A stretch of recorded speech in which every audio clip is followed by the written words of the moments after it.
മാധവൻ്റെ വീടല്ലേ? രാവിലെ തന്നെ ഒരാൾ വീടന്വേഷിച്ചു വന്നപ്പോൾ മാധവൻ അയാളെ ഒന്ന് നോക്കി. നാട്ടിലെ ദല്ലാളാണ് ഭാസ്കരൻ. നിരവധി കല്യാണങ്ങൾ അയാൾ ഇവിടെ ശരിയാക്കി കൊടുത്തിട്ടുണ്ട്. ഇങ്ങോട്ടുള്ള അയാളുടെ വരവിൻ്റെ ഉദ്ദേശം മനസ്സിലായപ്പോൾ മാധവൻ്റെ മുഖത്ത് ഒരു ദേഷ്യം പ്രകടമായി. നിങ്ങൾക്കൊരു മോളുണ്ട് എന്ന് കേട്ടു. ആ കുട്ടിക്ക് പറ്റിയ നല്ല കല്യാണാലോചനകൾ എൻ്റെ കയ്യിലുണ്ട്. അതൊന്ന് പറയാനും വേണ്ടി വന്നതാണ്. ആ കുട്ടിയെ ഒന്ന് വിളിക്കൂ, ഞാൻ ആദ്യം ഒന്ന് കാണട്ടെ. അയാൾ ഉമ്മറത്തേക്ക് കയറിയിരുന്ന് പറഞ്ഞു. മാധവൻ പെട്ടെന്ന് എഴുന്നേറ്റു. ഇവിടെ ഇപ്പോൾ ആർക്കും കല്യാണം ഒന്നും നോക്കുന്നില്ല, നിങ്ങൾക്കിറങ്ങി പോകാം എന്ന് പറഞ്ഞതും അയാൾ വല്ലാതെയായി. പിന്നെ ഒന്നും മിണ്ടാതെ അവിടെ നിന്ന് ഇറങ്ങിപ്പോയി.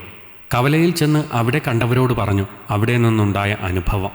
അതോടെ അവർ ഭാസ്കരനോട് പറഞ്ഞു, നിങ്ങളല്ലാതെ ആരെങ്കിലും അവിടെ കല്യാണവും അന്വേഷിച്ച് ചെല്ലുമോ? ആ പെണ്ണിന് ബാങ്കിൽ ജോലിയുണ്ട്.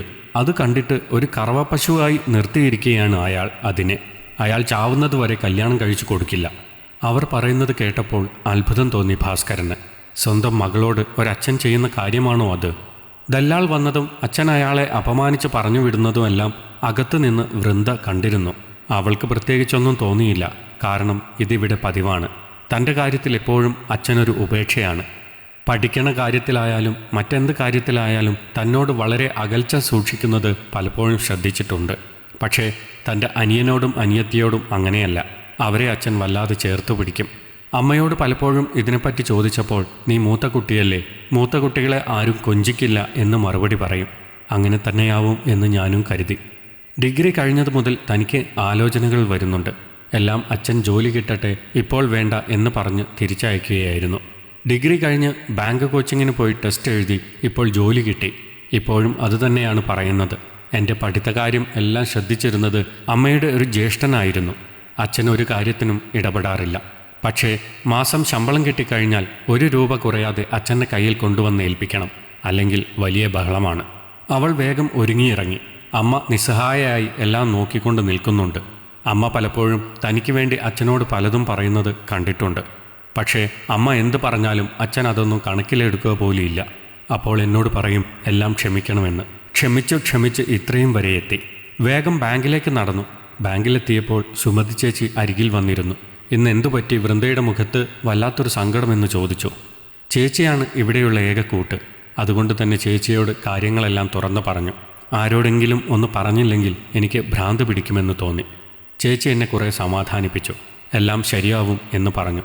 ഒരു ദിവസം ചേച്ചി ഒരു ആലോചനയുമായിട്ടാണ് വന്നത്.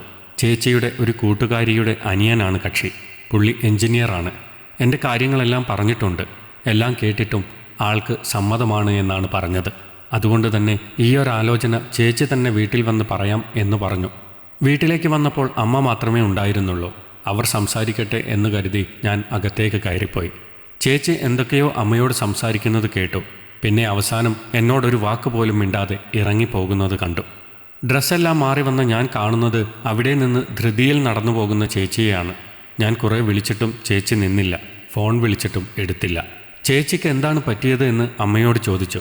അമ്മയും ഒന്നും വിട്ടു പറഞ്ഞില്ല. അടുത്ത ദിവസം ബാങ്കിലേക്ക് ചെന്നപ്പോൾ ചേച്ചിക്ക് എന്നോട് സംസാരിക്കാൻ ഒരു മടി. ഞാൻ ചേച്ചിയോട് പിന്നെ ഒന്നും മിണ്ടാൻ പോയില്ല. ബുദ്ധിമുട്ടുള്ളവരെ വെറുതെ എന്തിനാണ് ശല്യം ചെയ്യുന്നത് എന്ന് വിചാരിച്ചു. പക്ഷേ കുറച്ചു കഴിഞ്ഞപ്പോൾ ചേച്ചി ഇങ്ങോട്ട് വന്നിരുന്നു എന്നോട് സംസാരിക്കാൻ. ഇന്നലെ നിൻ്റെ അമ്മ കുറേ കാര്യങ്ങൾ എന്നോട് പറഞ്ഞു. അതെല്ലാം എങ്ങനെ നിന്നോട് പറയും, അതോ പറയേണ്ടയോ എന്ന ചിന്തയിലായിരുന്നു ഞാൻ. അതുകൊണ്ടാണ് നീ വിളിച്ചിട്ട് നിൽക്കാതിരുന്നത്, ഫോൺ എടുക്കാതിരുന്നത്. ചേച്ചി ഒരു ക്ഷമാപണം പോലെ പറഞ്ഞു. എന്താണ് ചേച്ചിക്ക് എന്നോട് പറയാനുള്ളത് എന്ന് എനിക്കൊരു ഊഹവും ഇല്ലായിരുന്നു. അതുകൊണ്ട് തന്നെ ഞാൻ ചേച്ചി പറയട്ടെ എന്ന് കരുതി കാത്തിരുന്നു. നിൻ്റെ അമ്മയ്ക്ക് വിവാഹത്തിന് മുമ്പ് ഒരു പ്രണയബന്ധം ഉണ്ടായിരുന്നു. അയാൾ നിൻ്റെ അമ്മയ്ക്ക് വയറ്റിലൊരു കുഞ്ഞിനെ കൊടുത്ത് നാട് വിട്ടു. അന്നേരം ഒരു രക്ഷകനായി എത്തിയതാണ് നിൻ്റെ അച്ഛൻ. നിൻ്റെ അമ്മ ആ കുഞ്ഞിനെ പ്രസവിച്ച് വളർത്തി. വന്ന ആളിനെ അച്ഛ എന്ന് വിളിപ്പിച്ചു. പക്ഷേ നിൻ്റെ അമ്മയോടല്ലാതെ അയാൾക്ക് നിന്നോട് ഒരു മമതയും ഉണ്ടായില്ല. ഇപ്പോൾ നീ അച്ഛ എന്ന് വിളിക്കുന്നത് നിൻ്റെ സ്വന്തം അച്ഛനെയല്ല. അതുകൊണ്ടായിരിക്കും അയാൾ നിൻ്റെ കാര്യത്തിൽ യാതൊരുവിധ സീരിയസ്നെസ്സും കാണിക്കാത്തത്. വെറുതെ അയാളുടെ കൂടെ നിന്ന് നിൻ്റെ ജീവിതം നശിപ്പിക്കണോ മോളെ? കേട്ടത് എന്നെ സംബന്ധിച്ചിടത്തോളം വലിയൊരു ഷോക്കിംഗ് ന്യൂസ് ആയിരുന്നു. ഇത്രയും നാൾ അച്ഛ എന്ന് വിളിച്ചയാൾ അച്ഛനല്ല എന്നറിയുമ്പോഴുള്ള ഒരു സങ്കടം, അത് വളരെ വലുതായിരുന്നു. എന്തു വേണമെന്ന് പോലും അറിയാതെ ഞാനിരുന്നു. ഇത്രയും നാളും എന്നോട് ചെയ്തതെല്ലാം ആലോചിച്ചു. നീതി എന്നൊന്ന് ഇതുവരെ എന്നോട് കാണിച്ചിട്ടില്ല. സ്വന്തം മക്കളെ ചേർത്ത് പിടിക്കുമ്പോൾ എന്നും എന്നെ തള്ളി പറഞ്ഞിട്ടേ ഉള്ളൂ. ചേച്ചി പറഞ്ഞയാൾ എന്നെ കാണാൻ വേണ്ടി വന്നിരുന്നു. അഭിരാം എന്നായിരുന്നു അയാളുടെ പേര്. അയാൾക്ക് എന്നെ ഇഷ്ടമായി എന്ന് പറഞ്ഞു. ഞാൻ എൻ്റെ കാര്യങ്ങളെല്ലാം അയാളോട് തുറന്നു പറഞ്ഞു. അതുകൊണ്ടൊന്നും അയാൾ ആലോചനയിൽ നിന്ന് പിന്മാറാൻ തയ്യാറല്ല എന്ന് പറഞ്ഞപ്പോൾ എന്തോ ചെറിയ ഒരിഷ്ടം തോന്നിപ്പോയി. കുടുംബക്കാരുമായി വന്ന് എൻ്റെ വീട്ടിൽ കല്യാണം അന്വേഷിച്ചു. അച്ഛന് പതിവ് പല്ലവി തന്നെയായിരുന്നു. അതുകൊണ്ട് തന്നെ അഭിയേട്ടൻ എന്നെ വിളിച്ചു. വൃന്ദ, എൻ്റെ കൂടെ വരുന്നുണ്ടെങ്കിൽ ഇപ്പോൾ വരാം, ഒരു കുറവും ഇല്ലാതെ ഞാൻ നോക്കിക്കോളാം എന്ന് പറഞ്ഞു. അച്ഛൻ നീയൊന്ന് പോകുന്നത് കാണട്ടെ എന്നും പറഞ്ഞ് എൻ്റെ മുന്നിൽ തടസ്സം വന്നു നിന്നു. നിങ്ങൾക്ക് യാതൊരു സംശയവും വേണ്ട, ഞാൻ പോകും. കാരണം ഇത്ര നാളും നിങ്ങളെ അച്ഛ എന്ന് വിളിച്ചതും നിങ്ങൾ ചെയ്തതെല്ലാം സഹിച്ചതും എൻ്റെ സ്വന്തം അച്ഛനാണെന്ന് കരുതിയാണ്. അതല്ല എന്ന് എനിക്ക് മനസ്സിലായി. എങ്കിലും എനിക്കൊരു ഇത്തിരി സ്നേഹം തന്നിരുന്നുവെങ്കിൽ ഒരിക്കലും സ്വന്തം അച്ഛനല്ല എന്ന് പറഞ്ഞാൽ കൂടി ഞാനത് ക്ഷമിക്കുമായിരുന്നു. പക്ഷേ എന്നും നിങ്ങൾ എന്നെ രണ്ടാം തരക്കാരിയായി മാറ്റി നിർത്തിയിട്ടേ ഉള്ളൂ. ഒരു കർച്ചീഫ് പോലും ഇത്ര നാളായി നിങ്ങളെനിക്ക് വാങ്ങിത്തന്നിട്ടില്ല. എന്തിന് സ്നേഹത്തോടെ മോളെ എന്ന് പോലും വിളിച്ചിട്ടില്ല. നിങ്ങൾക്കെൻ്റെ ശമ്പളം മാത്രം മതി. സ്വന്തം കുട്ടികളെ സ്നേഹം കൊടുത്തും എന്നെ അവഗണിച്ചും നിങ്ങൾ വളർത്തി. എനിക്ക് നിങ്ങളോട് യാതൊരുവിധ കമ്മിറ്റ്മെൻറ്റും ഇല്ല. അതുകൊണ്ട് ഞാൻ ഇറങ്ങിപ്പോവുക തന്നെ ചെയ്യും. എനിക്ക് പ്രായപൂർത്തിയായി, ഇഷ്ടം പോലെ ചെയ്യാം. ഇനി നിങ്ങളുടെ സഹായം വേണ്ട എന്നും പറഞ്ഞ് ഞാൻ അവരുടെ കൂടെ ഇറങ്ങി. അന്നേരം അമ്മയും വിളിച്ചിരുന്നു പോകരുത് എന്ന് പറഞ്ഞു. അമ്മയോടും എനിക്ക് പ്രത്യേകിച്ചൊന്നും പറയാനില്ല. അച്ഛൻ എന്നെ അവഗണിക്കുന്ന കണ്ടിട്ടും ഒന്ന് പ്രതികരിക്കുക കൂടി ചെയ്യാതെ എല്ലാം സഹിക്കണം എന്നെന്നെ പറഞ്ഞ് പഠിപ്പിച്ച അമ്മയാണ് നിങ്ങൾ.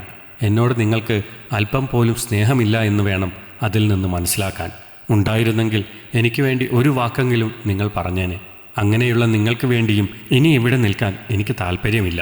അതും പറഞ്ഞ് അഭിയേട്ടൻ്റെ കയ്യും പിടിച്ച് ഞാൻ അവിടെ നിന്നിറങ്ങി. അടുത്തുള്ള ക്ഷേത്രത്തിൽ വെച്ച് അപ്പോൾ തന്നെ ഒരു താലി വാങ്ങി അദ്ദേഹം എൻ്റെ കഴുത്തിൽ കെട്ടിത്തന്നു. പിന്നെ അദ്ദേഹത്തിൻ്റെ വീട്ടിലേക്ക്, ശരിക്കും സ്വർഗം എന്താണെന്ന് അറിയുകയായിരുന്നു അതിനുശേഷം.